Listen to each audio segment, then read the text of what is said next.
looks so good. So aloha there, and let's get back into it. Alright. Next time we were talking about what is technology innovations. I just go with communication, transportation, steamboats to photography. Yeah, we've already gone through this part. But not railroads yet. So I should just go back to just communication transportation. Go speak about steamships. The SS Great Britain is now a museum ship in Bristol. And looking at the many flags here, yeah, it's an old historic relic that people can look at and admire. Steamships were one of the key of Britain's prosperity in the 19th century. Operational size, speed. Steamships such as the SS Great Britain and SS Great Western made international travel more common, but also advanced trade. So that is, Britain is not just the luxury goods of early times that were imported into the country, but essential raw materials go in the United States and Australia. You have more history here. I already skimmed through this last time. The British government has long realized the national prosperity depended on trade. For that reason, it deployed the Royal Navy to protect maritime trade routes and finance the construction of many steamships. So that would be steamships, then be more valued. Now, maritime trade has always been a thing with the British Empire and how it expanded. So, yeah, the fact that they actually put in a focus on the Navy is just it's a no-brainer. Now we're going to telegraph, telephony, and the wireless, and the photography. The South London Royal Mail traveling by train, Petersburg East, North Atmosphere, 1847 by James Pollard, and the British Empire's submarine telegraph cable eventually connected all of the major possessions. This is the majors, and last time I referred to how it is connected everywhere in the world. However, it's only a few channels compared to the US, and it even compared it to the US.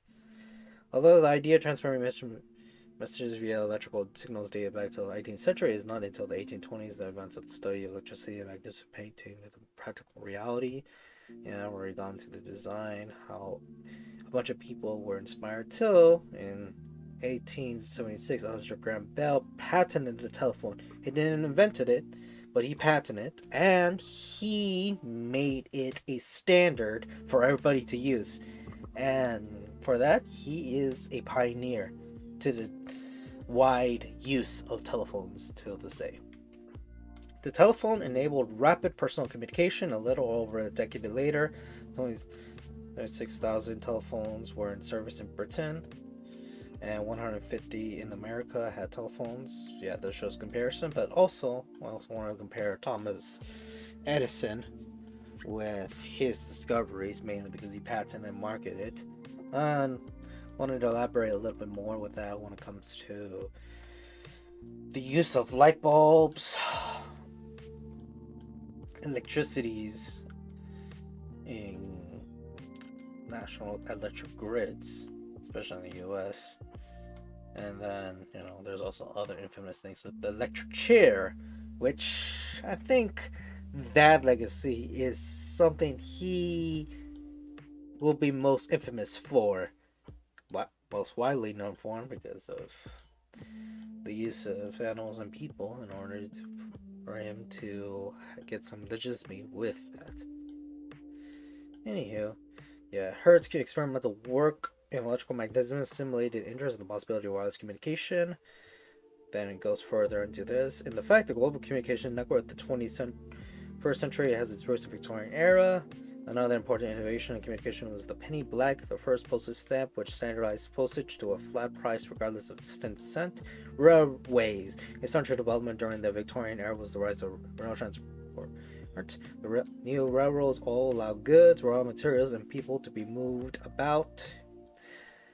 Just people, just workers, not. Anywho, Their fascinating of rebels became an important specialty of London financiers. Yeah, especially the movement of people, like friggin' the transatlantic slave trade. Uh, but that's just a anecdote to remember in history. That ownership was largely liquidated in 1914 and 1916 to pay for the World War. Rebels originated in England because industrialists have already discovered the need for an expensive transportation to haul coal for the new steam engines. Yeah. The existing system of canals was inexpensive, but was too slow and too limited in geography. The railroad system led to the reorganization of society more generally, with railroad time being the standard by which clocks were set throughout Britain. The complex railroad system setting the standard for technological advances and efficiency. Alrighty, let's go through here. Alright. George Stephenson, 1791 through 1848, when he built the Stockton and Darlington on his first run, his locomotive pulled 38 freight and passenger cars at speeds as high as 12 miles per hour. Stephenson went on to design many more railroads and is best known for standardizing designs such as the standard gauge of railroad passing. A 4 feet 8 inches, Thompson Brashley, 1805 through 1870, were even more prominent, operating the construction crews that at one point in the 1840s totaled 75,000 men throughout Europe, the British Empire, and Latin America. Oh man. Brashley going the United States up till 1914. So this project expanded further to World War II. As the laws of fair and private ownership became accepted practices, the different lines typically have exclusive territory, but given the compact size of Britain, this meant that multiple competing lines could provide service between major cities. George Hudson, 1800 to 1871, became the railroad king of Britain.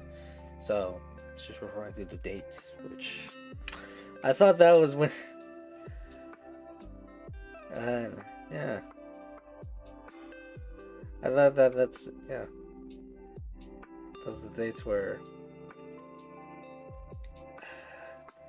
we're just focusing on him. Yeah, I always get confused because it just seems like they're just referring to this wiki page itself, like when he was born and stuff, versus what's this back coming on about. He emerged various independent lines and set up the Clearing House in 1842, which rationalized certain connections by establishing uniform paperwork and standard methods for transferring passengers and freight between lines, and rates of the system used freight cars owned by another. Yeah, and then goes further here. The railroads directly or indirectly employed 10,000s of engineers, mechanics, repairers, and technicians. Yeah, that does follow here, but it also reminds me of Vanderbilt railroads and how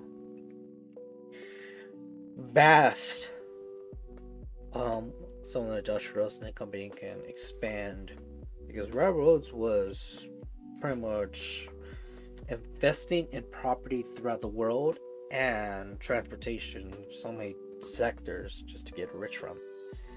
Member of Parliament and Solicitor of the City of London Charles Pearson campaigned for an underground railroad service in London. Parts of the first such railroad, the Metropolitan Line, opened to the public in 1863, but in 1890 the first electric trains entered service. It was not until 1908 that the name London Underground was introduced. India provides an example of London-based financiers pouring money and expertise into a very well-built system designed for military reasons after the Mutiny of 1857 for India. And with the hope to stimulate industry, the system was overbuilt. And wow. Fortunately, time's up for me. But, as usual, I'll come back to it. At least, I'll keep it in mind to be back. Aloha.